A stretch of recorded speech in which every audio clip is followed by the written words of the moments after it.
इस अनिश्चितता के बीच भारत दुनिया के उन देशों में से एक है जो अपने इंफ्रास्ट्रक्चर को आधुनिक बनाने के लिए रिकॉर्ड निवेश कर रहा है। इस साल के बजट में भी 10 लाख करोड़ रुपए आधुनिक इंफ्रा के लिए अलॉट किए गए हैं। आज का नया भारत, 21वीं सदी का नया भारत तेजी से देश के कोने कोने में मॉडर्न इंफ्रा बना रहा है। तेलंगाना में भी बीते 9 वर्षों में रेलवे बजट में लगभग 17 गुना की वृद्धि की गई है। अभी अश्विनी जी आंकड़ा दे रहे थे। इससे नई रेल लाइन बिछाने का काम हो, रेल लाइनों की डबलिंग का काम हो या फिर इलेक्ट्रिफिकेशन का काम हो, सभी कुछ रिकॉर्ड तेजी से हुआ है। आज जिस सिकंदराबाद और महबूबनगर के बीच रेल लाइन की डबलिंग का काम पूरा हुआ है, वो इसी का उदाहरण है। इससे हैदराबाद और बेंगलुरु की कनेक्टिविटी भी बेहतर होगी।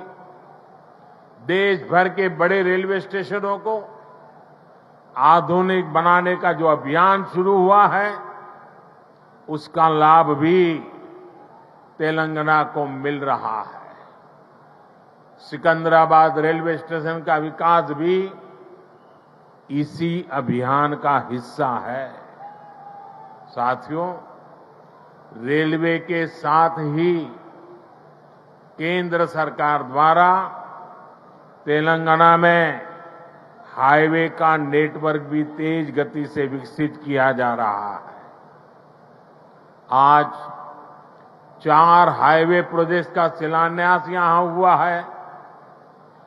2300 करोड़ की लागत से अक्कलकोट करनूल सेक्शन को हो, 1300 करोड़ की लागत से महबूबनगर चिंचोली सेक्शन का काम हो, करीब 900 करोड़ रुपए की लागत से कलवाकुर्ती कोल्हापुर हाईवे का काम हो, 2700 करोड़ की लागत से खम्मम देवरापल्ली सेक्शन का काम हो।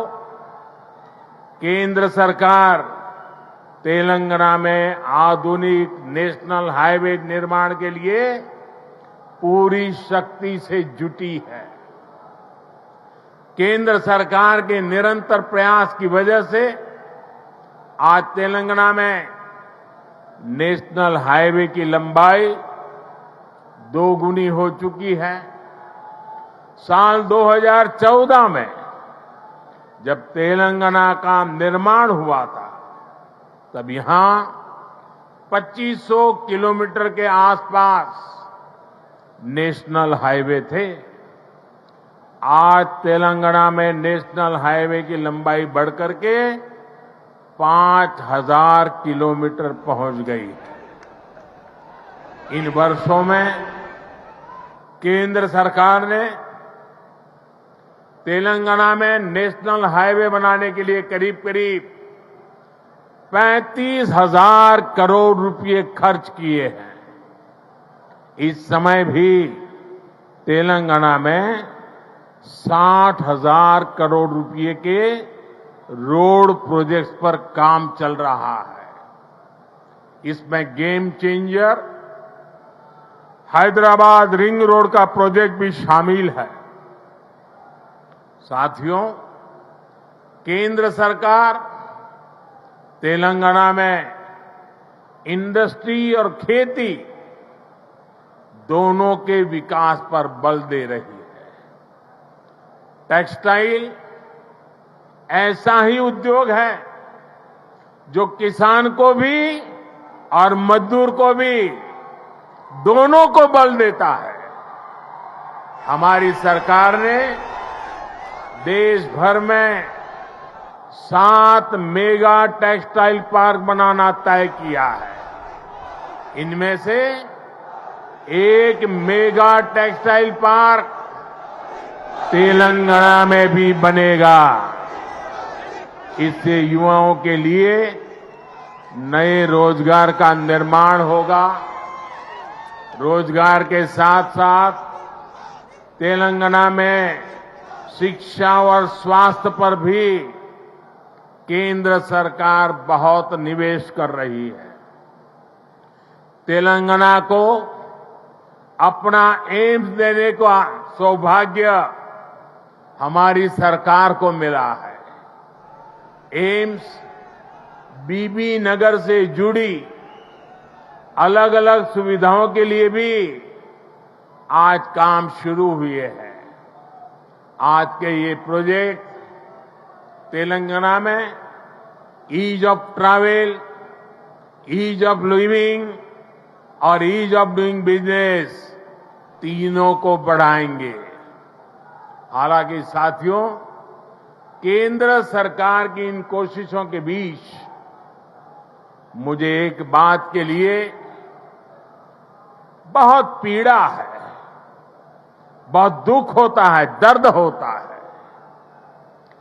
केंद्र के ज्यादातर प्रोजेक्ट्स में राज्य सरकार से सहयोग न मिलने के कारण हर प्रोजेक्ट में देरी हो रही है, विलंब हो रहा है। इससे नुकसान तेलंगाना के लोगों का, आप लोगों का हो रहा है। मेरा राज्य सरकार से आग्रह है कि वो विकास से जुड़े कार्यों में कोई बाधा न आने दे, विकास के कार्यों में तेजी लाएं।